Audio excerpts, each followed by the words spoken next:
If you ever think a locked door means safety, you've never come home to find it already broken. I remember the exact sound first, not what I saw, but what I heard, that dry, brittle crunch under my boots as I stepped out of my truck, like walking over gravel, except I knew instantly it wasn't gravel. It was my life scattered across my own driveway. And the air smelled wrong too, sharp and chemical, like fresh paint mixed with something older, like wood that had just been forced apart. And that's when I looked up and saw my front door hanging crooked, not open, not closed, just displaced. Like it didn't belong there anymore. And for a second I just stood there with my hand still on my keys, trying to convince myself I had the wrong house. Even though I could see the old oak tree to the left, the one my dad planted 20 years ago, still leaning just a little to the right like it always had. And then the wind shifted, and I caught a glimpse inside. My living room, or what used to be my living room, cushions out of place, drawers pulled, things not where they were supposed to be. And something in my chest tightened in a way I can't really describe. Not panic, not anger, just this cold realization that someone had crossed a line you don't uncross. And I started walking faster, each step louder than the last, crunch, crunch, crunch, until I was standing in the doorway, looking at a house that still had my walls, my floors, my ceiling, but didn't feel like mine anymore. And then I saw it. Right near the edge of the driveway, half buried in dirt, my mom's wedding ring, the one I kept in a small box on the shelf inside. Something I hadn't touched in years but never moved, never forgot, just sitting there like it had been tossed aside with everything else. And I bent down, picked it up, brushed the dust off with my thumb. And that's when I heard her voice behind me, calm, controlled, like nothing unusual had happened, like this was all just another Tuesday. And I turned and saw Vanessa Cole stepping out of a white pickup truck parked across the street, clipboard in hand, sunglasses on, already talking to a couple neighbors who had gathered. Like this was some kind of show, and she smiled when she saw me, not surprised, not concerned, just satisfied, like everything was going exactly how she planned. And she said something about community standards and necessary action, like those words were supposed to explain why my door was broken and my belongings were outside. And I remember thinking how confident she sounded, how sure she was that she had the authority to do this, to step into my property, to rearrange my life, to decide what stayed and what didn't. And I didn't yell. I didn't argue. I just stood there holding that ring, listening to her talk about rules and violations and compliance. And in that moment, she thought she was in control. She thought she was the one setting the terms. But what she didn't know, what none of them knew, was that I had cameras she hadn't found, angles she hadn't covered, and documents she hadn't even thought to look for. Things buried deeper than any shelf or drawer. Things that didn't just prove what she did, but proved something even bigger, something that would flip this entire situation on its head. Because while she was busy explaining why she had the right to enter my home, I already knew the truth. She never had that right to begin with. And the more she talked, the more she exposed herself. Every word another thread I could pull later. Every confident step another mistake she didn't realize she was making. And as I stood there in the fading light, dust still, floating in the air, neighbors whispering behind her, I closed my hand around that ring and made a quiet decision. I wasn't going to stop this here. I wasn't going to argue on the driveway or try to out-talk her in front of an audience. I was going to let her keep going, let her believe she had won, because the truth is, the louder she acted, the easier it would be to bring everything down on her later. And she had no idea who she had just chosen to mess with. Vanessa kept talking like she was reading from a script, her voice smooth and rehearsed, pointing at her clipboard as if the paper in her hands meant more than the foundation under my feet. And I just nodded once, slow and quiet, letting her believe I was overwhelmed, because people like her needed that moment. They needed to see you shrink so they could feel bigger. And behind her I could see the truck, the one with no company logo, just plain white, parked a little too perfectly at the curb. And that detail stuck with me, because real contractors usually wanted credit. They wanted their name seen. But this one felt like it was meant to disappear. And I took a step back into my house, not rushing, not reacting, just observing my boots leaving faint tracks across the dust on the floor as I scanned what was left of my living room.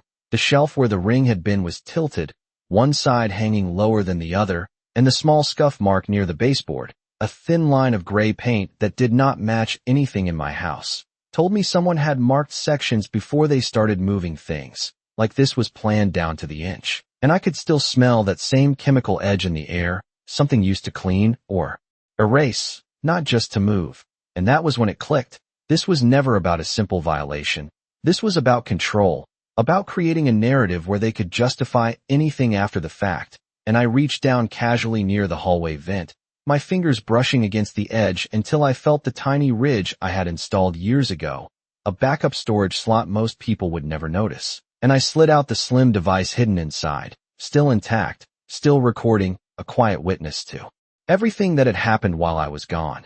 And for the first time since I pulled into the driveway, I felt steady, not calm exactly, but anchored, like I had something real to hold on to. And outside, Vanessa was still speaking, her voice carrying through the broken doorway as she explained to someone that the property had shown signs of neglect, that immediate intervention was required, that the association had full authority under community guidelines. And I almost smiled hearing that.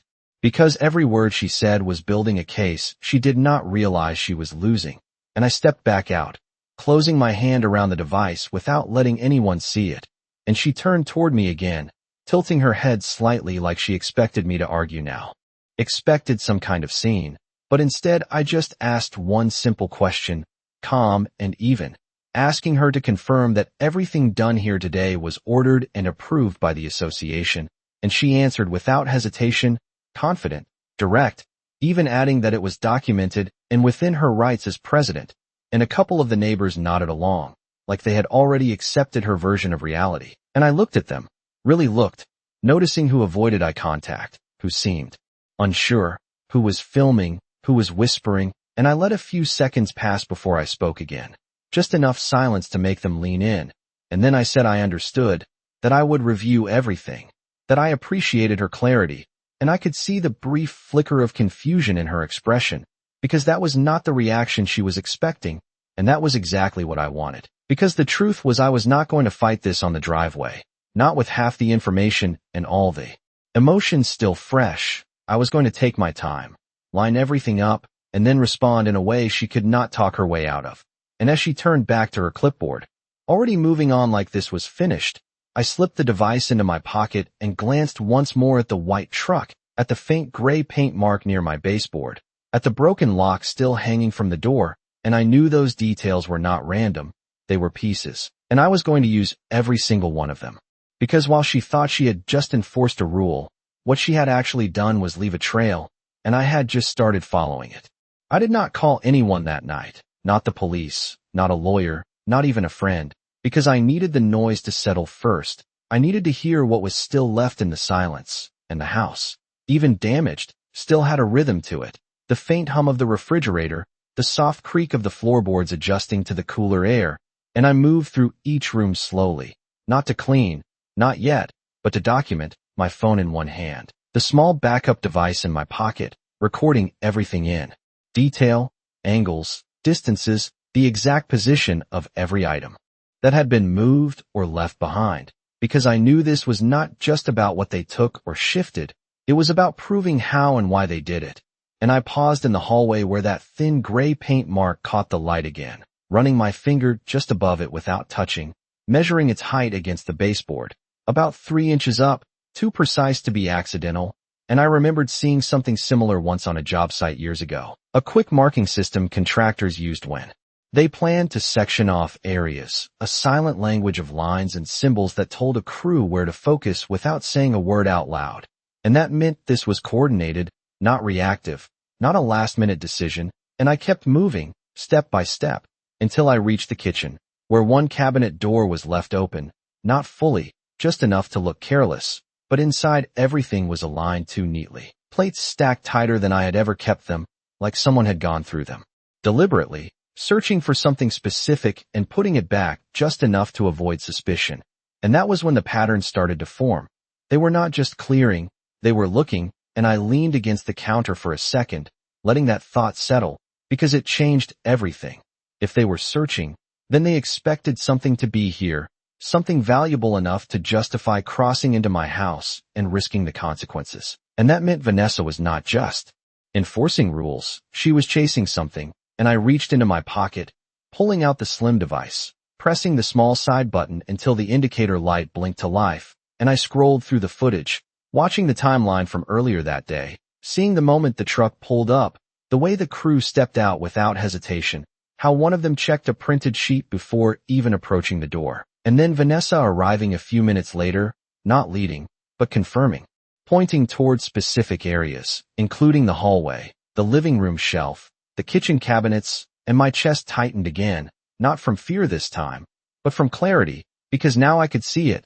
This was targeted, and I rewound the footage slightly, focusing on the moment one of the workers paused near the vent in the hallway, the exact spot where my hidden storage was located, and for a second my breath caught, but then I watched him move on, distracted by something Vanessa said off camera, and that was when I realized how close they had come, and how little they actually understood about what they were dealing with, and I exhaled slowly, sliding the device back into my pocket, and walked back outside where the evening air felt cooler now, the sky dimming into that deep blue that comes just before night fully settles, and across the street I could still see the faint outline of tire marks where the white truck had been parked, not deep, but visible enough in the dust, a direction, a path, and I crouched down, tracing the line with my eyes, noting how it angled slightly as it pulled away, like the driver had been in a hurry to leave once everything was done, and I stood up again, looking back at my house, at the broken door, at the scattered pieces of my life still waiting to be put back together,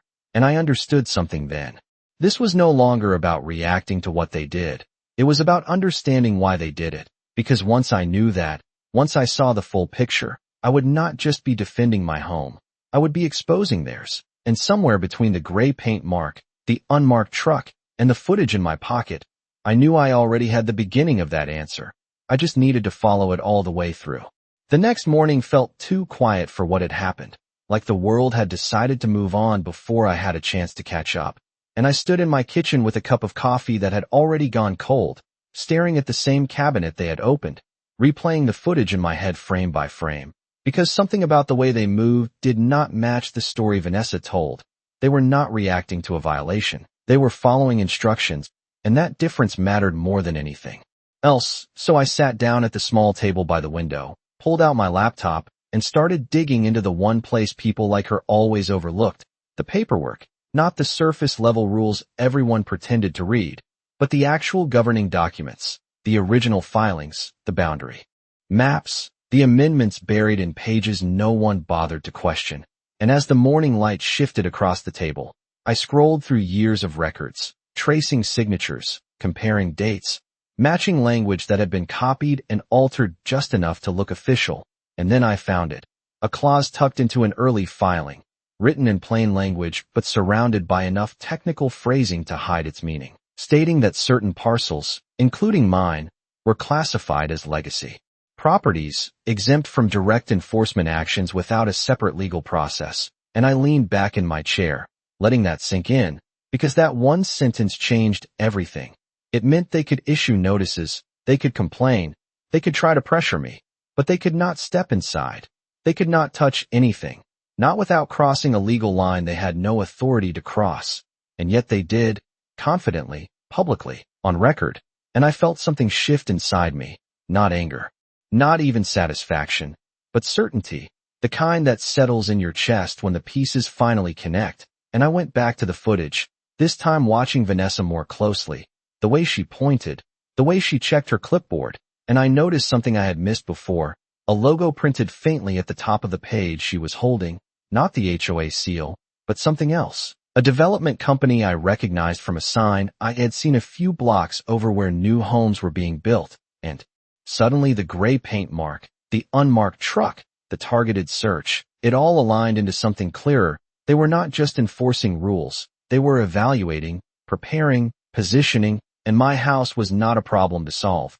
It was an obstacle to remove, and I stood up quickly, the chair scraping softly against the floor, and walked back to the hallway vent, pulling it open again and checking the rest of the contents inside. Documents my father had left behind, original deeds, survey, maps, correspondence from years ago, things I had kept out of habit more than necessity, and I spread them out carefully on the table, aligning them side by side with the digital records on my screen, matching lines, confirming boundaries, verifying every detail, because if they were building a case to justify what they did, I was going to build one that made it impossible for them to deny it. And outside I could hear a car slow down, tires crunching lightly on the same broken glass from the night before, and I glanced through the window just in time to see one of the neighbors from across the street lingering by the curb, pretending to check their mail while looking toward my house. And I understood then that this was already spreading, already turning into a story people would repeat without knowing the truth. And that meant timing mattered, because the longer their version sat unchallenged, the stronger it became. So I gathered everything, the device, the documents, the photos I had taken, and placed them neatly into a folder, not rushed, not scattered, but organized, deliberate, because this was no longer about reacting emotionally. This was about presenting facts in a way that could not be ignored. And as I closed the folder and set it on the table, I thought about Vanessa, about how easily she had spoken the day before, how certain she had been, that she was untouchable. And I realized something that almost made me laugh. She had not just made a mistake. She had made it in front of witnesses, on camera, and in direct conflict with rules she was supposed to understand better than anyone. And that kind of mistake does not stay hidden for long, especially when someone is willing to bring it into the light. And as I picked up my keys again, the same ones I had been holding when I first saw the damage, I knew exactly what I was going to do. Next, I was not going to confront her privately. I was going to let her stand exactly where she felt strongest, and then I was going to show everyone what she had actually done. I chose the community meeting because that was where Vanessa felt untouchable, where her voice carried the most weight and no one ever thought to question it. And as I pulled into the parking lot just before sunset, I could already see people gathering near the entrance, small groups forming, conversations low but curious, because word had spread about what happened at my house. Just not the truth. Not yet. And I stepped out of my truck with the folder under my arm, feeling the cool air settle around me, steady, grounding, and I walked inside.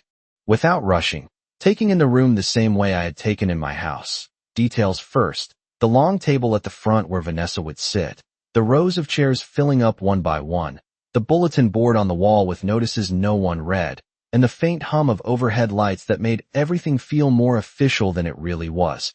And I took a seat near the middle, not hiding, not front and center, just close enough to be seen when it mattered. And as people settled in, I could hear fragments of conversation, words like violation, safety, enforcement, all repeating the same version of events she had already started shaping. And I let them talk, because every assumption they made without evidence only made what I had stronger. And then she walked in, Vanessa, same posture, same confidence, clipboard in hand like it was part of her identity. And she greeted a few board members before taking her place at the front, glancing briefly across the room until her eyes landed on me. And for a split second, just a fraction of a moment, I saw it. That flicker again. The same one from the driveway. Confusion mixed with something else, something like caution, but it passed quickly, replaced by the same practiced composure as she called the meeting to order, and she began exactly how I expected, outlining recent actions taken to maintain community standards, carefully phrased, neutral on the surface, but clearly aimed at my house, describing it as necessary intervention, emphasizing responsibility, framing it as protection for the neighborhood, and a few people nodded along. Others listened quietly, and I waited, hands resting on the folder, not interrupting, not reacting, letting her finish building her version completely, because once it was out there, fully stated, there would be no walking it back. And when she finally paused, asking if there were any questions, the room stayed silent for a second, long enough for her to believe there would be none. And that was when I stood up, slow, deliberate, not raising my voice, just speaking clearly enough for everyone to hear, asking her to confirm one more time, in front of everyone, that the actions taken at my property were authorized under HOA authority and followed proper procedure. And she answered immediately, confidently, repeating what she had said before, reinforcing it, even adding that documentation was available if needed. And I nodded once, opening the folder, pulling out the first document, holding it just enough for the front row to see before placing it on the table at the front, followed by the next, and the next, each one aligned carefully, not rushed, not dramatic, just precise. And I could feel the shift in the room, subtle at first. The way conversations stop without anyone saying a word.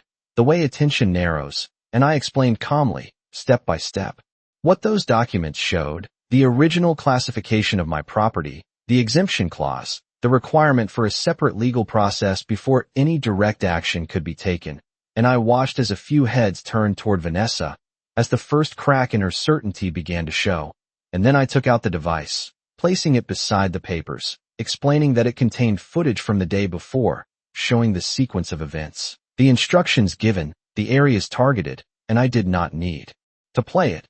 Not yet. Just the presence of it was enough, because now this was no longer about opinions or interpretations, it was about evidence, and Vanessa's posture changed, just slightly, her shoulders tightening, her grip on the clipboard shifting, and I realized in that moment that everything had already started to turn, not because I raised my voice or made a scene, but because I had waited, I had gathered, and I had chosen the exact place where the truth would carry the farthest, and as I stood there, the room quiet, every detail from the gray paint mark to the unmarked truck now part of a bigger picture. I knew this was the moment she could not control anymore. The silence did not break all at once. It shifted, like the room itself was adjusting to something it had not expected to hear. And I could see it in the way people leaned forward, in the way a few of them looked back at Vanessa instead of at me, waiting for her to correct it, to dismiss it, to regain control the way she always did. And for a moment she tried, straightening her posture, lifting her clipboard slightly as if it could shield her from what was sitting on the table, and she said something about outdated documents, about how policies evolve, about how the board acts in the best interest of the community. But her voice did not carry the same weight anymore, not after the specifics had been laid out in front of everyone. And I did not interrupt her. I let her speak, because every extra word now only added more distance between what she claimed and what could be proven. And when she finished, I reached down and tapped lightly on the small device, not activating it yet, just enough to draw attention to it. And I explained calmly that the footage was time-stamped, that it showed not only the sequence of events but the instructions given on site, including which areas to access and how the team proceeded without any independent verification of authority. And I saw one of the board members shift in their seat, exchanging a quick glance with another, the kind of glance people make when they realize something is no longer routine. And I continued, connecting the details one by one. The gray paint mark inside my house aligning with the markings used by contractors to designate sections, the unmarked truck indicating a hired crew operating without visible affiliation, the printed sheet one of them checked before entry, and the logo on Vanessa's document that did not belong to the association, but to a development company currently active just blocks away. And that was when the room changed completely. Because now it was no longer about whether the HOA had acted, it was about why they had acted, and whether there was something else behind it. And I could feel the attention sharpen, questions forming before anyone even spoke, and Vanessa tried again, this time more quickly, saying that any external references were coincidental, that contractors were sometimes used for efficiency, that everything had been handled appropriately, but the certainty was gone, replaced by something tighter, something reactive, and I stepped slightly to the side, giving everyone a clearer view of the documents spread across the table, not crowding them, not controlling the moment, just letting the information sit where anyone could look at it. And I said that I was not asking anyone to take my word for it, that everything presented could be verified independently, that the records were public, that the footage was available, and that I was prepared to submit all of it formally if necessary. And that word, formally, seemed to land heavier than anything else, because it carried implications beyond the room, beyond the meeting, into places where procedure mattered more than perception. And I watched as one of the board members cleared their throat, asking Vanessa quietly if the exemption clause had been reviewed before the action was taken, and she hesitated, just for a second, but it was enough for everyone to see that this was not as controlled as it had seemed at the start, and I felt that same steady certainty settle deeper, not because she was losing, but because the truth was finally standing on its own without needing me to push it. And I took a small step back, not retreating, just creating space, because this part was no longer about me presenting, it was about them realizing.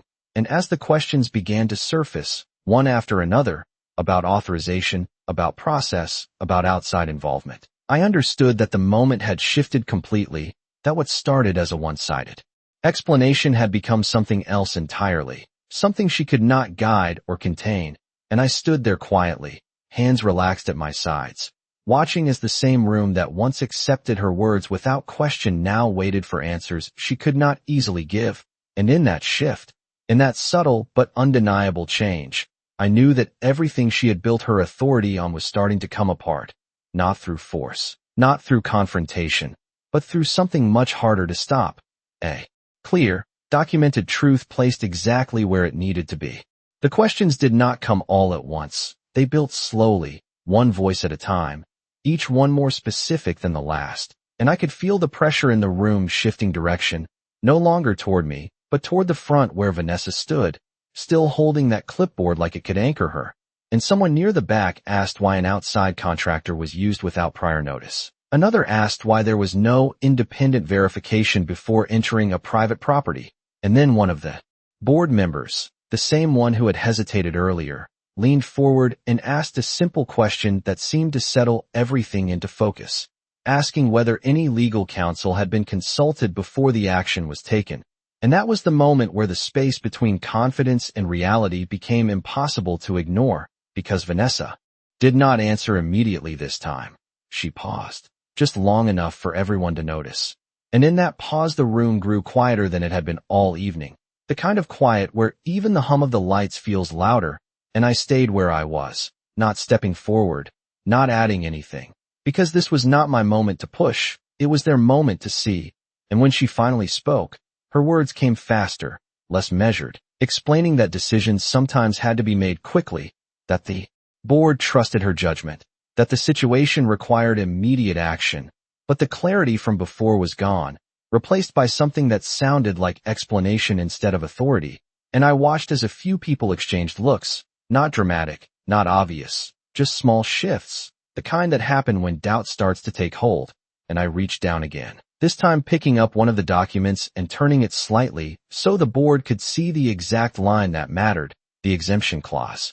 Highlighted now, not aggressively, just clearly, and I said quietly that this was not a matter of interpretation, that the language was direct, that any action beyond notice required a separate legal process, and that none had been initiated. And I could see one of the board members nod slowly, reading it again for themselves, not relying on me, not relying on her, just seeing it. And that was when I decided to go one step further, not to escalate, but to complete the picture. And I tapped the device once more, letting the screen light up, scrolling briefly to a still frame, not playing the footage, just pausing on a moment where Vanessa was visible, pointing toward the hallway inside my house, the same hallway with the gray paint mark. And I placed it gently on the table beside the documents. And I did not need to say much, just that this was part of the recorded timeline, that it aligned with the actions described, and that it would be available for formal review if required. And I stepped back again, giving the space back to the room, because now everything that needed to be seen was already there. And the reaction was different this time, not just quiet, but focused, like people were recalculating something they thought they understood. And the board members began speaking among themselves, not loudly, not confrontational, but with a level of seriousness that had not been there before, asking about procedure, about documentation, about whether proper steps had been skipped. And Vanessa tried to regain control again, attempting to redirect the conversation back to general policy, to broader concerns, but it did not hold, because the details were too specific, too grounded. And once people start asking specific questions, general answers stop working. And I could see it in her posture now, the way she shifted her weight, the way her grip tightened slightly, not dramatically, but enough to show that something had changed. And I realized then that this was the turning point, not a loud collapse, not a sudden reversal, but a steady unraveling, the kind that happens when certainty meets evidence and cannot reshape it. And I stood there quietly, watching it unfold, knowing that everything I had done up to this point, the waiting, the documenting, the choosing of the right moment, had led exactly here, to a room full of people no longer accepting one version without question. And as the conversation continued, moving further away from her control and closer to the facts laid out in front of them, I understood something with complete clarity. This was no longer about defending what happened to me. This was about exposing what should never have happened at all. And once that line is crossed, once that truth is seen by enough people, there is no way to put it back where it was. No one raised their voice. and somehow that made it heavier, because the room had moved past reaction and into recognition, the kind that settles in quietly and does not leave once it arrives. And I could see it in the way people were no longer looking at Vanessa for answers, but at the documents, at the device, at each other, connecting what they had heard with what was now in front of them. And one of the board members finally spoke with a tone that carried more weight than anything said before, asking that the footage be formally reviewed and that all related actions be documented for the record. And that single request shifted everything from discussion into process, from opinion into procedure, and Vanessa tried to respond, saying that internal matters could be handled within the board, that there was no need to escalate. But the word escalate did not land the way she intended, because now escalation did not sound like a risk. It sounded like accountability, and another voice followed, this time from someone who had been quiet the entire meeting, asking whether any coordination had occurred with outside parties regarding properties classified as legacy parcels, and the phrasing was careful, precise. But the implication was clear enough that it changed the air in the room again, and I watched Vanessa hesitate, not dramatically, just enough for the timing to feel off. And in that small gap, the silence filled with something stronger than any argument. It filled with doubt that could not be easily dismissed. And I stepped forward just once more, not to take control, but to close the loop, and I pointed lightly to the logo visible on one of the printed pages I had placed earlier, explaining that it matched a development company currently active nearby, that the timing aligned with recent activity in the area, and that while I was not making claims beyond what could be proven, the overlap was significant enough to warrant review, and I made sure my tone stayed even, because this was not about accusation, it was about alignment of facts, and that distinction mattered, especially now, and the board members leaned in again, some of them taking notes, others comparing the documents directly. And Vanessa spoke again, faster this time, trying to reframe, saying that any similarities were coincidental, that contractors often worked across different projects, that nothing suggested improper intent, but intent was no longer the center of the conversation, process was, and process had already been shown to be broken, and once that foundation shifts, everything built on top of it becomes unstable, and I could feel the room settling into that understanding, not all at once, but steadily, like weight redistributing itself until balance is forced to change. And then, one of the board members said something that carried further than anything else that night. They said that until a full review was completed, no further actions would be taken on any properties under similar classification, and that statement did not just address my situation, it expanded it. It turned it into a broader issue that could not be contained to a single house, and Vanessa's reaction to that was subtle. A slight tightening of her jaw, a brief shift of her stance, but it was enough to show that this had moved beyond her control entirely, and I stepped back again, letting the distance grow, because my part in this was nearly done, not because everything was resolved, but because everything that needed to be seen had already been placed where it could not be ignored. And as the meeting continued, now focused on next steps, on formal reviews, on documentation and oversight, I felt that same steady clarity from before. Return, stronger now, because it was no longer just mine, it was shared. And as I looked around the room, at the people who had walked in expecting one version of the story, and were now leaving with something very different, I understood that this was the point where the narrative had shifted permanently, not through force, not through confrontation, but through something far more difficult to undo, a complete and visible alignment of truth, timing, and evidence, all placed exactly where it needed to be. By the time the meeting ended, no one was speaking in the same tone they started with. The room had changed in a way that does not reverse overnight, and I did not stay to watch the last conversations unfold because I already knew what would follow: reviews, requests, questions that would not go away. And as I walked out into the cool night air, the sound of the door closing behind me felt different than it had when I first arrived, lighter somehow, like something had been set down that I had been carrying without realizing it. And I drove home slowly, not rushing, letting the quiet stretch out, replaying the sequence not with tension this time, but with clarity, each piece exactly where it belonged. And when I pulled into my driveway again, the same broken glass still lined the ground, catching the porch light in small scattered reflections, but it did not feel the same as before, because now it was not just damage, It was evidence. It was part of a story that had already started to turn, and I stepped out, closing the truck door gently.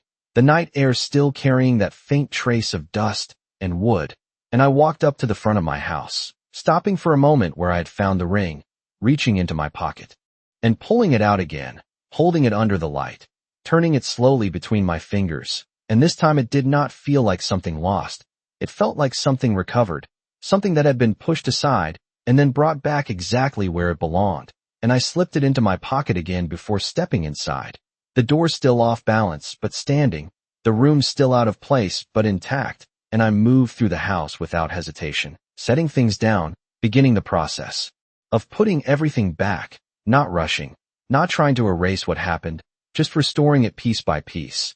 And as I worked, I noticed the same details that had stood out before, the gray paint mark, the shifted cabinet, the subtle signs of what had been done, but now they did not feel like violations. They felt like markers, reminders of the line that had been crossed and the proof that came with it. And I paused in the hallway, looking at that thin line on the wall, and for a second I could almost see the entire sequence layered over it. The crew stepping inside, the instructions being given, the assumption that no one would challenge it. And I let that image settle before turning away, because that part was already done, already moving forward beyond this space. And as I continued restoring the room, placing things back where they belonged, I realized something that had not been clear at the start. This was never just about what they did to my house. It was about what they believed they could do without being questioned. And that belief had been broken the moment the truth was placed in front of them. Not loudly, not forcefully, but clearly enough that it could not be ignored. And I stepped back into the living room, looking around at what was still out of place and what had already been fixed. And for the first time since I had driven up that first day, the space felt like mine again. Not because everything was perfect, but because control had returned, not through confrontation, not through noise, but through something far more lasting, patience, documentation, and timing. And as I reached for the light switch and paused for just a second before turning it off, I understood something in a way I had not before. They thought they were dealing with a quiet homeowner who would accept whatever was decided for him. But what they actually stepped into was a situation they did not fully understand, one where every move they made would eventually come back into focus. And as the room dimmed and the house settled into silence again, I closed my eyes for a moment, not out of relief, but out of certainty, because the outcome was already in motion, and it was not going to be stopped, not by authority, not by explanation, not by anything that relied on people simply accepting it, because the truth had already been seen, and once that happens, it does not go back to being hidden. It moves forward, steady and inevitable, until everything lines up exactly the way it should.